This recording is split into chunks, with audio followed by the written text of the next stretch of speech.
FM 원더풀 라디오에 오신 것을 환영합니다. 오늘은 젊은 작가 4명을 모셨는데요. 안녕하세요. 안녕하세요. 네, 책을 발간하셨다고 들었어요. 책에 대한 소개 좀 간단하게 해주세요. 이 책은 우리 학교 학생들이, 그러니까 학남고 학생들이 쓴 시를 하나하나 모아서 만든 책인데요. 책 제목은 원더풀입니다. 이 책 제목은 제 시제목에서 땄어요. 네, 원더풀이라니 정말 희망찬 책인 것 같네요. 진짜 원더풀하죠? 맞아요. 네, 댓글창이 열기가 정말 뜨거운데요. 여러분들께 몇 가지 질문을 해보겠습니다. 네. 아이디 304 정주현 양이 작가님들 책의 주제는 어디서 영감을 받으시나요? 라고 질문해 주셨는데 여러분들의 책은 어디서 영감을 받으셨나요? 저는 신문 기사를 보고 혼자 사는 여자에 대한 시를 썼어요. 기억나시나요? 네, 저 이거 봤는데 완전 공감. 최근에는 혼자 사는 여성에 대한 문제가 되게 크잖아요. 저는 엄마꽃과 원더풀을 썼는데요. 원더풀은 신문 기사를 읽고 쓴 시예요. 교육 기사에서 만학도 초등학생 할머님분들을 보고 영감을 받아 쓴 시입니다. 네, 그럼 현아 씨는 저는 방에서 공부를 하고 있었는데 문득 옆방에서 가족의 웃음소리가 들려오더라고요. 약간 소외당한 느낌도 들고. 맞아요. 방에 혼자 앉아 있었는데 좀 쓸쓸한 느낌이 들어서 그때 느낌을 가지고 시를 쓰게 됐습니다. 저는 우연히 만난 기사에서 영감을 얻게 되었는데요. 임금 체불이 된 기사였는데 그때 사촌 언니가 임금이 체불되어서 퇴사를 한 거예요.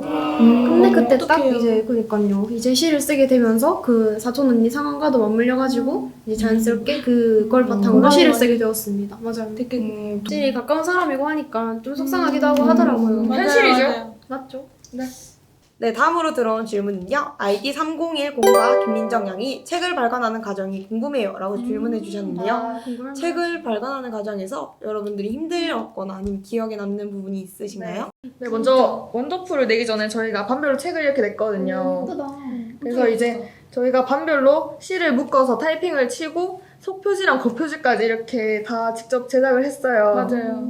이제 이것도 저희가 직접 하는 거니까 디자인에 관심 있는 애들이 하면은 좋은 경험이 될 것 같아요. 이거 한나 씨가 다 직접 만드신 거잖아요. 네, 제가 다 했습니다. 네. 또 있잖아요. 기사. 저 또 할 말 많죠. 저희 책에 기사시가 있었잖아요. 기사시가 뭡니까? 혹시 아시나요? 기사를 읽고 거기에 대한 맞죠. 평가를.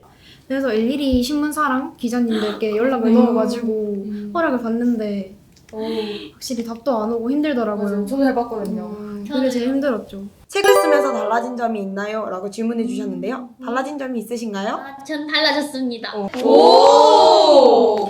책을 쓰기 전 저는 제 감정을 드러내기보단 감추고 혼자 고민하던 사람이었습니다. 그런데 책을 쓰면서 저의 감정을 점차 솔직하게 표현하게 되었고 현실에서 드러내지 못했던 감정들을 쓰기를 통해 내뿜는 법을 배웠습니다. 젊은 작가분들이 준비한 영상이 있다고 하는데요. 먼저 영상 보고 오시죠.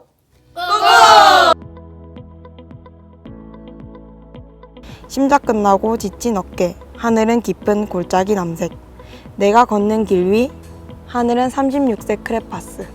이젠 제가 당신께 나를 내어줄게요. 나의 모든 잎들을 가져가줘요. 내가 아닌 당신을 위해 꽃 피워줘요. 그쪽이 마음에 들어서 연락해요. 내 번호 아는 배달원. 누구 마음대로 헤어져. 심지어 한때 사랑했던 사람에게조차. 나는 좋은 먹잇감. 이제는 없어진 온기들, 나만 힘들어 나만 혼자야. 방문을 여니 어서와 현아야. 누나 여기 앉아봐. 이제야 느껴지는 우리 가족. 너만 월급 밀린 거야? 다른 사람들은? 대체 왜 기다리기만 하는 거야? 제발 좀 기다려봐. 여러분들에게 책 쓰기랑 책은 일기장 같은 느낌이 있었는데 그 평소에는 친구들이랑 얘기하기 힘든 것들이 있잖아요. 맞죠. 그런 것들을 이렇게 적어 내려가는 곳이라고 생각합니다.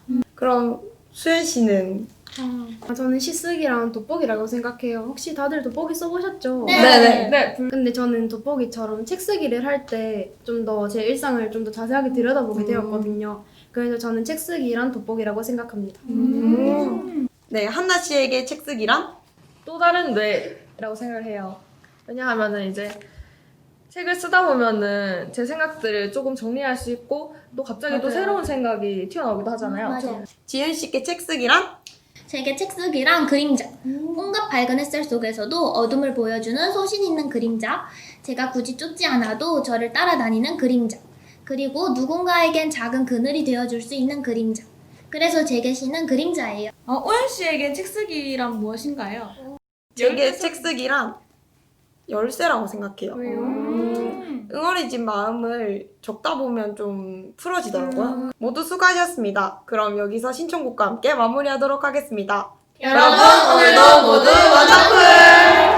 우리 학교의 교육과정과 연계한 독서교육 활동과 대구시 교육청의 책 쓰기 프로젝트 사업이 우리 학생들로 하여금 젊은 시인의 교실이라는 책을 출판하게 된 원동력이 되었던 것 같습니다.